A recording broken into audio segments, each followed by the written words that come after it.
Hello everyone, as you can see in this effect have several requirements. Let me give you the quick overview, then I explain to you the requirements. Now, as you can see, I have the ACES located in every other card, okay? There are several ways you can get into this setup, which I will explain later on. However, I need to get a pinky break right above the 3 of spades. It doesn't matter which card is it, but I have the first ace. The pinky break is right there, okay? Now, this is the overview. I'm spreading everything and retaining the 3 of spades. The way I can get the 3 of spades retained into the spread is because it's the card that is making the most contact with the thumb than any other of the cards that I'm dropping. Now the requirements are that you need to know how to do the spring flourish. Okay, it doesn't have to be really large spring, just a decent one. And the second requirement is to have wet tips. The third one is don't use brand new deco playing cards. At least it doesn't work as well as these overused decks. It's not really that old, but at least it is a bit softer than a brand new. Because when you do this performance, I need to have some amount of touch to drop these cards.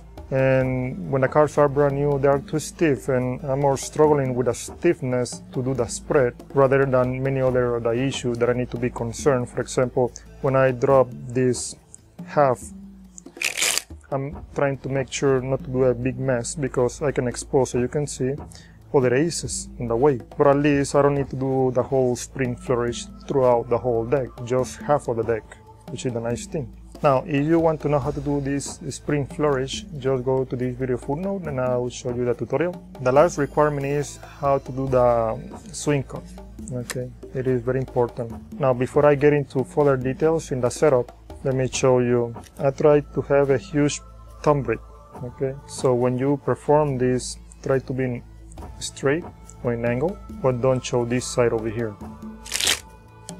Okay, I have the thumb break. The last card, which was right about the ace of diamonds, remain, and with this finger I bring it in, okay, so I can get rid of the thumb break as fast as I can.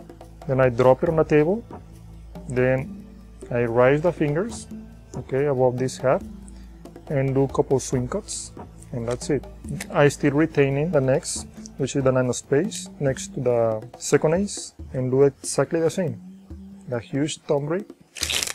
Bring this thumb break into the pile, while at the same moment I'm dropping this ace and do a couple swing cuts, retaining the pinky break. Okay, so you don't lose the following aces.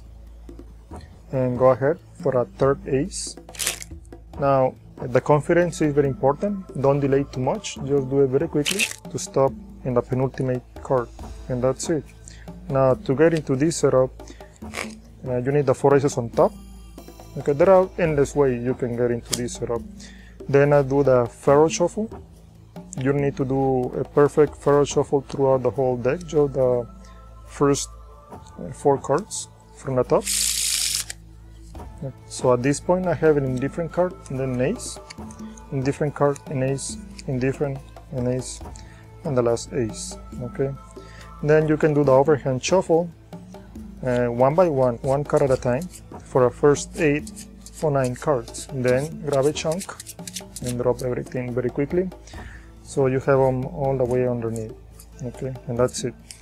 And from here you can just proceed to the performance. You can do several false cuts and false shuffles, doesn't really matter. Now this is just an issue of a touch, personal touch, personal comfort. Probably you want to go for a much softer deck of playing cards. The way you can get those is by doing this routine, practicing this routine over and over for I don't know how long, until you have these playing cards really soft. So you don't have to be concerned about making a lot of pressure. And by doing a lot of pressure, you may lose a lot of sensibility on your tips. Okay, that's the other issue. But at this point, there is not much that I can say about it.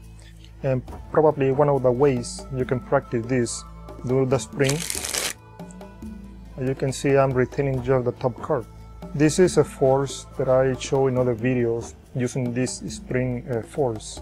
Now, in other videos that I made, I show the air force in which I force the penultimate card. This is exactly the same, but instead of doing it with a whole deck, okay, you can just do it with half of it. You need a huge thumb brake. That depends on your own experience and slides. Probably for some people, they may not need a huge thumb brake, but a little one is enough. In my case, I use a huge thumb brake, but I raise the deck more than usual than a regular spring flourish will require. Because of that thumb brake situation, I raise the deck more than usual. That's why it is all the way up here. So when I do the first production, push this brake, just be careful with the angles. Do a couple swing cuts, but retain the pinky brake right there. Do it again.